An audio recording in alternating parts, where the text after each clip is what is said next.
After releasing his widely successful debut novel, Entanglement, author Steven Boykey Sidley went on to publish more titles such as Imperfect Solo, Stepping Out and Free Association under his name. Well, he's now back and has recently published yet another riveting mystery novel titled Living Word. And in true Sidley nature, now this offering is another crime and mystery read that centers around the death of a major publishing company and how former senior editor of the publishing house, Joelle Jesson's determination to uncovering what really happened. Let me now welcome Steven into this conversation so he can help us explore this book further. Steve Ovoy, very good morning. Welcome. Thank you for having me. Good to see you, man. Let's start with what the book is all about and what's really sparked the idea of writing about the publishing industry. Well, there were a number of issues. The first one is that I wanted to write a book in the voice of a woman, which I've never done before. My other 4 novels were in the voice of a man. Okay. And I wanted to particularly explore what happens when somebody, an editor, who is involved all her life in burnishing plots for her authors, is suddenly faced with having to unravel a real-life plot, which is the death of the CEO of a major publishing company. Okay. And I wanted to entangle these two things. Somebody who's used to unraveling plots and is suddenly faced with her own plot. Yeah. But the trick in the book is she's fired at the beginning of the book. She's terminated. And the reason is nobody reads books anymore. So she has her own life to restart. And she has a sudden death to unravel. And the whole book plays with those 2 issues. And I dangle suspects in front of the reader all the way from the beginning to the end. And I drag it out until you find out what happens at the end. And hopefully it is a wonderful surprise. Let's talk further about the development of the character Joelle Jesson. I mean, you just said that you wanted to write in the voice of a woman. Yes. So, but did that particular character turn out the way you initially wanted her to turn out when you were mapping up the plot? Well, I obviously interface with a lot of editors as a novelist who's published 5 books both here in the United States, UK and France. And editors are of a certain type of person, and many of the editors I interact with women. Plus which, the prospect of a 40-year-old woman suddenly unemployed because everybody's moved to smartphones rather than reading books is a wonderful topic for a fertile investigation of many things. What is art? What is fame? Why do we write books? What happens when somebody dies and you don't really know how he died?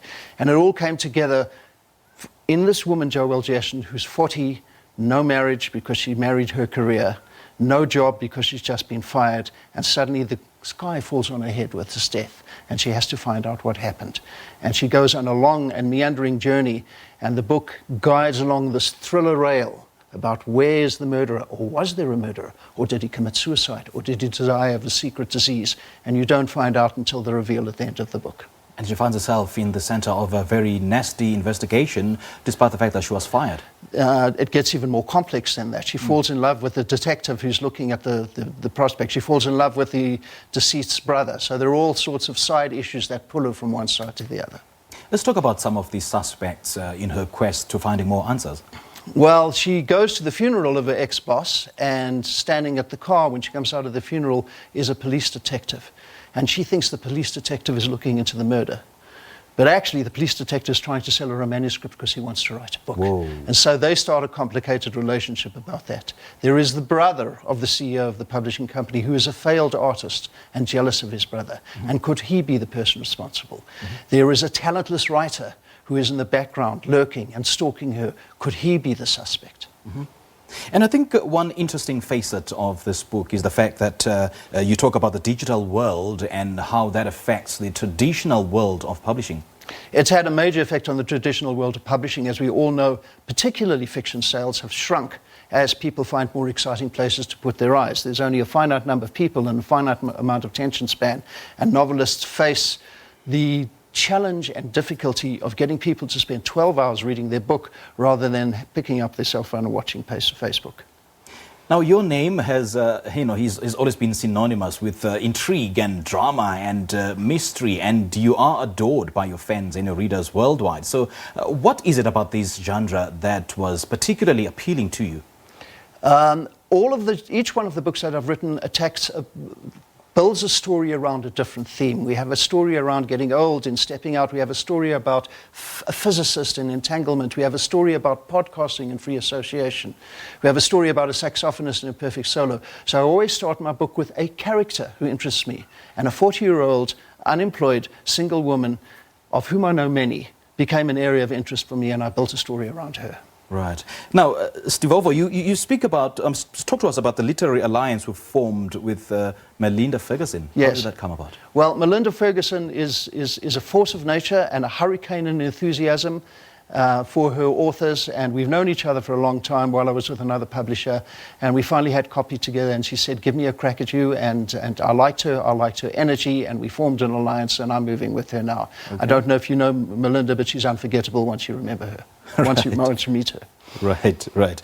Now, most book reviewers compared your work to the likes of Ian McEwan, Philip Roth, Martin Amis, Richard Power, Joseph Heller. Personally, what does this say about the kind of work that you do, particularly your literary masterpieces? Well, the comparison of me to the authors that you just named are a huge mortifying embarrassment for me, because those are the heroes that sit at the top of the historical literary chain. So I can only be flattered and blush and look away when people say so. I love your modesty, though. Great stuff. Thank you so much, Stephen. Thank you for having me. Cheerio. Well, that's award-winning, multi-shortlisted and internationally published author Steven Boykey Sidley, and he's been speaking to us about his latest novel, a murder mystery into the world of publishing, titled Leaving Word.